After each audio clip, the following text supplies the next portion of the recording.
दोस्तों, बॉलीवुड की top trending या बॉलीवुड की गरमा-गरम खबरों में फिर एक बार स्वागत है। मैं हूँ रणदीप सिंगर, स्वागत है मेरे चैनल में। फिर लेकर आया हूँ आप लोगों के लिए बॉलीवुड से जुड़े हुए कुछ ट्रेंडिंग खबरें। तो सबसे पहले वीडियो को शुरू करूँ, उससे पहले मैं चाहूँगा कि अभी तक आपने मेरे चैनल को सब्सक्राइब नहीं किया, तो सब्सक्राइब ज़रूर करें। दोस्तों के साथ, सगे-संबंधियों के साथ वीडियो को लाइक करें, शेयर करें और कमेंट करते रहें। तो दोस्तों, सबसे पहले मैं बात करूँगा रणवीर सिंह की। रणवीर सिंह आजकल हॉट प्रॉपर्टी हैं पूरे बॉलीवुड के, इसमें कोई दो राय नहीं है। मतलब 2 ही पिक्चर अगर देखा जाए तो मैं तो 2 ही पिक्चरों में पसंद किया, बाकी कोई पिक्चर उनको मुझे पसंद नहीं आई। तो बेसिकली देखा जाए तो रणवीर सिंह अब अगर इसके बाद से एक ऐसे उड़ान भर सकते हैं, जो उनको बॉलीवुड के शिखर पे पहुँचा सकता है। उनके मतलब फ़िल्म को साइन करना एक बॉक्स ऑफिस पे ब्लॉकबस्टर होने की गारंटी बन सकती है, लेकिन सारा डिपेंड करता है रणवीर सिंह की आने वाली फ़िल्मों पे, वो कैसे फ़िल्म चुनते हैं, कैसे क्या करते हैं। लेकिन मुझे ऐसा लग रहा है कि रणवीर सिंह जो हैं, इस बार सीरियस हैं और इसीलिए उन्होंने डॉन 3 छोड़ दिया।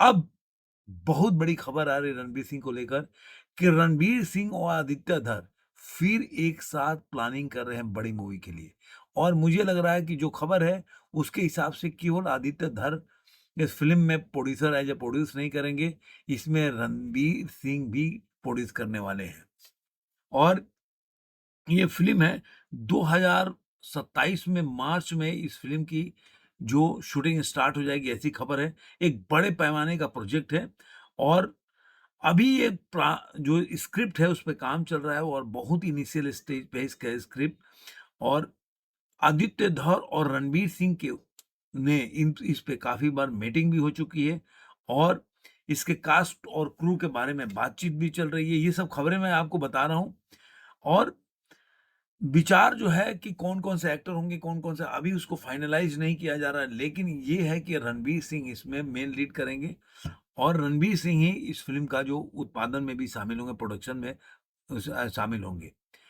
अब यहीं पे आप देखेंगे कि रणवीर सिंह जो इस फ़िल्म को लेकर बहुत बड़ा लार्ज जो खबर है, वो है larger than life high concept picture conceptual picture एक मैंने कल भी बताया था, जो सनी पाजी की एक पिक्चर आ रही है कॉन्सेप्चुअल, वो पिक्चर ऐसी एक होती है कि मतलब एकदम एक घटना पे आधारित होती है, उस पे फ़िल्म शुरू होती है।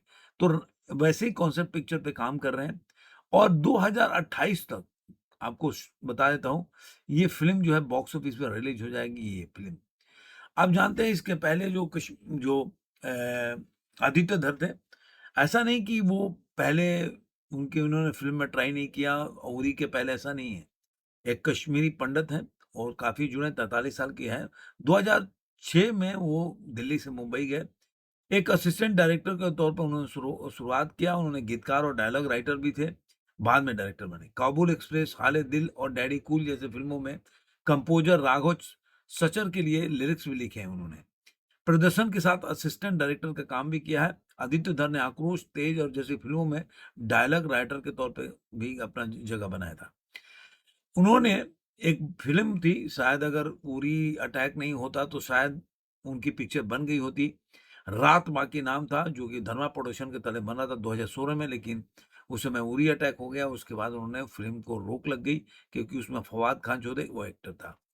तो उसके बाद से फ़िल्म रुक गई और देखिए डेस्टिनी में क्या होता है, तो वो चीज़ होके रहता है। तो ये उनके लिए एक बोल सकते हैं कि एक फ़िल्म नहीं बनी तो अच्छा ही बोल सकते हैं उनके लिए। अब आमिर खान जो है अपने फ़िल्मी करियर के साथ-साथ अपने पर्सनल रिलेशंस को भी या शादी हो, गर्लफ्रेंड को लेके भी काफ़ी चर्चाओं में रहते हैं और उन्होंने अब तीसरी शादी कर रहे हैं या करने जा रहे हैं पता नहीं तो अभी उन्होंने रीना दत्ता और किरण राव के क्यों रिश्ते टूटे उन्होंने बताया। उन्होंने बताया कि उन्होंने अपनी लाइफ में केवल अपने करियर फ़िल्म को इतना ज़्यादा चांस दिया 30-35 साल तक पूरा उन्होंने उसी पे फ़ोकस रखा और इसकी वज़ह से जुनैद खान और जो ईरा खान है उसको टाइम नहीं दे पाए। ना उनके साथ जुड़ पाए, ना कुछ कहे और बोले कि अब उसका पछतावा होता है क्योंकि जब कोविड-19 का महामारी था उस समय मैं घर पे बैठा और उनसे बात करने का मौका मिला तो मुझे लगा कि मैंने कितना बहुमूल्य समय जो अपने फैमिली को देना चाहिए वो एक बार पहले भी इसके बारे में बात कर चुके हैं वो। तो वो मैं समय नहीं दे पाया। तो अब वो अपने परिवार, बच्चों, माँ, दोस्तों और करीबियों को पहले से ज़्यादा महत्व देते हैं। और फिर उन्होंने बताया कि उनकी जो पत्नियाँ हैं, रीना दत्ता और किरण राव, उनके साथ उनका रिश्ता काफ़ी गहरा है, लेकिन सफल नहीं हो पाई। ज़रूरी नहीं है कि हर रिश्ते सफल होते हैं, उन्होंने बोला इस बात को। और अभी वो मौजूदा पार्टनर गौरी स्प्रेट के बारे में बोल रहे हैं कि बेहद खुशकिस्मत हूँ कि वो गौरी के साथ वो अपनी ज़िंदगी साझा कर रहे हैं। गौरी के साथ सुकून मिलता है और ऐसा लगता है कि वो मुकम्मल हो गए, मतलब पूर्ण हो गए गौरी के साथ मिलकर। तो इस तरह से उन्होंने इसके बारे में बात किया। इसी के साथ आमिर खान, एक और बहुत बड़ा बात है कि 30 साल के बाद आमिर खान और मंसूर खान जो है, एक साथ फ़िल्म करने जा रहे हैं। 30 साल के बाद। आपको बता दूँ कि मंसूर का खान का एक उपन्यास है, the story of the ultimate myth, उसका रूपांतरण होगा। और हॉलीवुड रिपोर्टर से बातचीत करने में आमिर खान ने मंसूर की किताब की प्रशंसा बहुत की। कहा कि मुझे किताब का संदेश बहुत पसंद आया। मुझे लेखक द्वारा लिखे गए पात्र भी बहुत पसंद आए, न केवल 2 मुख्य पात्र बल्कि वास्तव में सभी पात्र। मुझे लगता है कि एक शानदार तरीके से फ़िल्म को लिखी जा सकती है, लेकिन पटकथा को ढालना बहुत आसान काम नहीं होता। तो इस पे मैं काम करना चाहता हूँ और काफ़ी इस पे काम करना होगा। इसके साथ कई ऐसे जगह मतलब मंसूर खान के साथ बैठकर एक और काफ़ी समय व्यतीत इसके ऊपर सोचना होगा। तो उन्होंने बोला कि कुन्नूर में मंसूर के साथ समय बिताएँगे, कुन्नूर जगह पे, और उसके बाद इसको कैसे रूपांतरण कर लिया जा जा सकता है, इसको कैसे पटकथा में तब्दील किया, इसके ऊपर बात करेंगे। आप जानते हैं कि मंसूर ने 2000 में शाहरुख खान के साथ जोश में काम किया था, निर्देशन किया था। उसके बाद से उन्होंने कोई निर्देशन नहीं किया। अब वो ये फ़िल्म को कह रहे हैं कि मुझे ही करना पड़ेगा, कोई चारा नहीं है। अगर ये फ़िल्म को अगर पटकथा में होगा, तो इस फ़िल्म को वो वही डायरेक्ट करेंगे। इसके पहले उन्होंने आमिर खान के साथ कयामत से कयामत तक और जो जीता वही सिकंदर में उन्होंने इस फ़िल्म में डायरेक्ट किया था उनको। और 18 साल के बाद वो फिर एक साथ काम करने जा रहे हैं। 2008 में एक पिक्चर आई थी, जाने तू या न जाने, उसमें साथ में काम कर चुके हैं। आमिर खान को लेकर एक और खबर है, जो लोग, मैं भी बहुत बड़ा फ़ैन हूँ इस फ़िल्म का, आमिर खान का बात नहीं बोल रहा हूँ, थ्री इडियट का। मैंने कई बार पिक्चर देखी है, मेरे को बहुत अच्छी लगी है। वाक़ई बहुत कमाल की पिक्चर है थ्री इडियट्स। आज भी देखेंगे तो मुझे उस फ़िल्म में कोई त्रुटि नज़र नहीं आती। मतलब आप आज भी बहुत एन्जॉय करता हूँ और जब भी फ़िल्म टीवी पे देखता हूँ तो बहुत मज़ा आता है। तो अब बहुत दिनों से जो थ्री इडियट के ऊपर बातचीत चल रहा था कि भाई थ्री इडियट का सीक्वल आना चाहिए। तो बहुत जो थ्री इडियट को पसंद करते हैं उनके लिए खबर है कि अब इसके सीक्वल बनने जा रही है। जी हाँ, थ्री इडियट्स का सीक्वल कन्फर्म हो गया है और इस बार कहानी को उसके आगे उसी तरह बढ़ाया जाएगा। कितने साल जो उसमें आए हुए हैं वो देखना होगा उनको कि उसमें लीप ईयर होता है ना, उसके देखना होगा। आमिर खान थ्री इडियट्स का सीक्वल बनाने जा रहे हैं और एक लीडिंग पोर्टल से भी बातचीत के दौरान उन्होंने इस बात को बताया आमिर खान ने कि इस समय मैं थ्री इडियट्स 2 पर काम कर रहा हूँ। मैंने नरेशन सुना और मुझे पसंद आया। अभी भी स्क्रिप्ट पर काफ़ी काम होना बाकी है, लेकिन कहानी मुझे बहुत ही अच्छी लगी। फ़िल्म में ह्यूमर भी होगा, अनोखी कहानी भी देखने को मिलेगी। यह थ्री इडियट्स की स्टोरी की तरह ही होगी, लेकिन इसमें 10 साल बाद की कहानी को दिखाया जाएगा। मैंने लीप ईयर बोला ना, तो देखना होगा कि फिर इसके ऊपर उन्होंने बोला कि इसके ऊपर जल्द ही इस पे काम शुरू हो जाएगा। और अभिजीत और राजू ने मिलकर लिखा है, जो मुझे बहुत पसंद आया। तो देखते हैं कि फ़िल्म कब शुरू होती है। तो इसमें अब आमिर खान, आर माधवन और शर्मन जोशी भी और करीना कपूर भी साथ में आएँगे, ऐसा खबरें आ रही हैं। क्या होगा, क्या नहीं होगा, तो आगे की बात है। इसका पहला पार्ट 2009 में आई थी, 200 करोड़ पहली बार कमाया था। 4 दिन में 100 करोड़ कमाने का एक रिकॉर्ड भी है। पॉलिटिक्स से भी एक खबर है। आप जानते हैं कि 10 राज्यसभा सांसदों में से 7 जो राज्यसभा के सांसद थे, वो बीजेपी में शामिल हो गए। अब जो साइड के जो विक्रम मजीठिया हैं, उनका बहुत बड़ा दावा आ रहा है कि बीजेपी की सरकार शायद बन सकती है, वो भी पंजाब में, क्योंकि पहले भी खबर आया था, ये उनका बात नहीं है, खबर आया था कि मतलब बीजेपी की सरकार बन सकती है, राघव चड्ढा जो मुख्यमंत्री बन सकते हैं, लेकिन विक्रम मजीठिया ने एक अलग ही दावा किया है।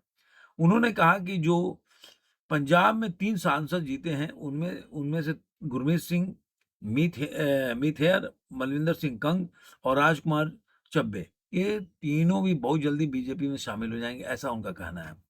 अब शाहरुख खान को लेकर शाहरुख खान के फैन्स के लिए एक बहुत अच्छी खबर है कि शाहरुख खान अब फ़िल्म जो किंग का मार्केटिंग कर रहे हैं उस स्तर पे कि वो तैयारी इसलिए कर रहे हैं कि वो जो क्रिसमस में रिलीज़ हो रहा है वो रिकॉर्ड तोड़ दें किस्मत पे सबसे ज़्यादा फ़िल्म कमाने वाली की। क्योंकि इसके माने उनकी अपनी पिक्चर की। इसके पहले जो सबसे ज़्यादा क्रिसमस पे उनकी पिक्चर कमाई थी वो थी डंकी। और डंकी हिट भी नहीं पिक्चर थी लेकिन वो क्रिसमस के ओकेज़न पे ज़्यादा कमाई थी 29 करोड़ 20 लाख। लेकिन उस समय उसको सलार से टक्कर लेना पड़ा। इसकी वजह से फ़िल्म को अच्छी कमाई नहीं कर पाई, बॉक्स ऑफिस पे कोई कमाल नहीं देखा पाई। लेकिन फिर भी एवेंजर डूम्सडे और जो ड्यून 3 है वो भी 18 दिसंबर को 24 दिसंबर को किंग रिलीज़ होगी, लेकिन उसके 1 हफ्ता पहले 18 दिसंबर को ये डूम्सडे और ड्यून 3 रिलीज़ हो रही है। 25 दिसंबर को ड्वेन जॉनसन की जो रॉक हैं उनकी हिट फ्रेंचाइज़ी जुमांजी की चौथी किस्त भी आ रही है। तो ऐसा नहीं है कि बहुत ही उनको एक बाईपास मिल सकता है या कोई फाइट है, कोई क्लैश नहीं मिलेगा, तो इस बार भी क्लैश बहुत बड़ा होने वाला है। हो सकता है कि अजय देवगन की गोलमाल 5 भी 31 दिसंबर को आए, तो ये देखने वाली बाकी बात होगी कि फ़िल्म ये डंकी के लिए अच्छा है या बुरा। इसके पहले डर ने 48 लाख कमाया था, वो भी 93 की बात है। 95 में त्रिमूर्ति आई थी, 1 करोड़ 6 लाख रुपए कमाया था। डॉन 2 जो 2011 में 15 करोड़ 2 लाख कमाया था। ज़ीरो जो है 20 करोड़ 14 लाख रुपए कमाया था। डंकी जो है 29 करोड़, ये मैं क्रिसमस की बात कह रहा हूँ। तो इसका रिकॉर्ड तोड़ पाते कि नहीं। आज का दिन एक और आमिर खान की भर खबर है कि उन्होंने अपने बेटे की पिक्चर देखी, वो काफ़ी फ़िल्म में काफ़ी एक दिन वो भावुक से हो रहे थे, दिखा रहा था कि जो वीडियो रील्स वगैरह आते उसमें। और उन्होंने बोला कि जुनैद को इंडस्ट्री में अपना अलग मुकाम हासिल करना चाहिए और उन्होंने बोला कि जुनैद रणबीर देश का घोड़ा है, एक टाइम में उसको असफलताएँ जो है, वो विचलित नहीं करेगी, एक टाइम में वो बहुत बड़ा स्टार बनेगा। इसके अलावा अन्नू कपूर जो जानते हैं कि जो बहुत ज़्यादा कोई ना कोई बात को लेकर वो चर्चा में बने रहते हैं। अब उन्होंने एक बहुत इंटीमेट रिलेशन पे एक बहुत बड़ा बयान जारी कर दिया। उन्होंने बताया कि किस तरह से जो एक नाम नहीं बताया उन्होंने कि भाई अनु कपूर ने बताया कि एक एक्टर के साथ उनका किसिंग सीन था और वो एक्ट्रेस जो है बहुत असहज हो गई, कमरे में चली गई, कई दिन तक मतलब कई बार वो देखा लेकिन वो एक्ट्रेस जो है वो बाहर नहीं निकल पाई। उन्होंने बताया कि लोग बहक जाते हैं ऐसे जगहों पे, कई लोग फ़ायदा उठाने का प्रयास करते हैं। कट बोलने के बावजूद भी लोग मतलब सीन में एकदम घुस जाते हैं। तो ऐसा होता है तो इसलिए वो जो एक्ट्रेस थी वो नाम नहीं बताया लेकिन बोला कि उसकी वज़ह से वो अनकम्फ़र्टेबल फ़ील कर रही थी, वो बाहर नहीं आई।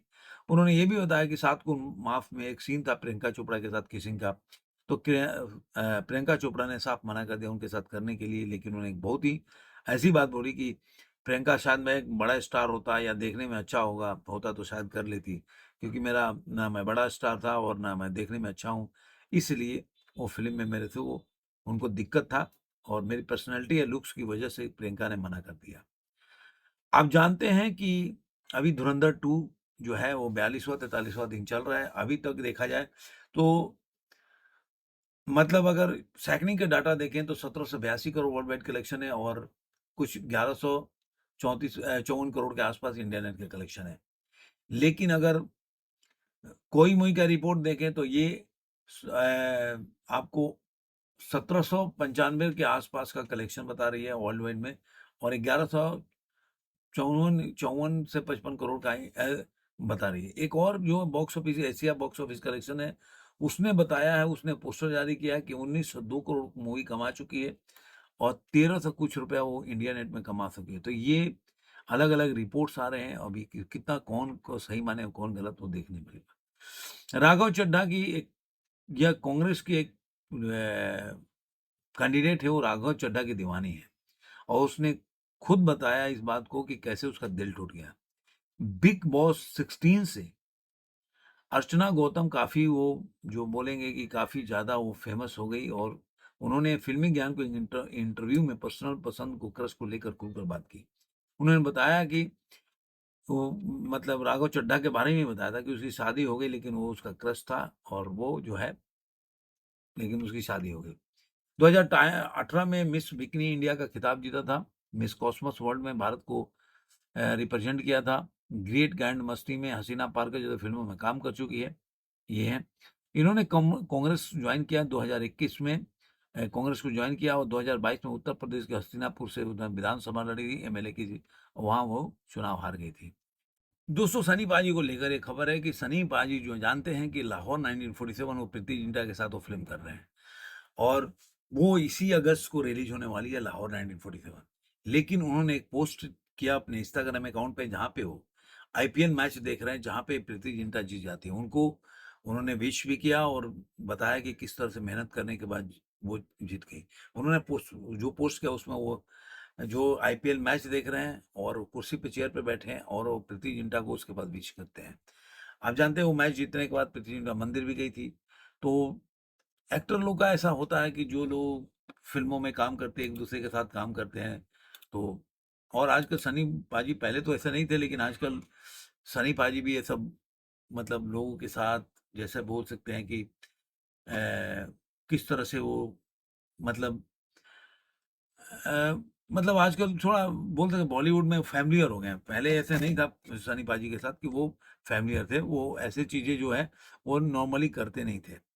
ना लोगों को विश करना। सनी पाजी धर्म पाजी भी ऐसे ही थे, ज़्यादा वो बोलेंगे कि आप फ़िल्मों में ज़्यादा मशगूल नहीं रहते और लोगों के पार्टी वार्टीज़ में जाते नहीं हैं, तो वो सनी पाजी थे। तो ये सनी पाजी हैं और उन्होंने एक पोस्टर भी डाला कि जिस तरह से वो फ़िल्म करने जा रहे हैं, एंटनी, उसका भी पोस्टर डाला उन्होंने और उनका बर्थडे था, वहाँ पे विश विश भी किया सनी पाजी ने।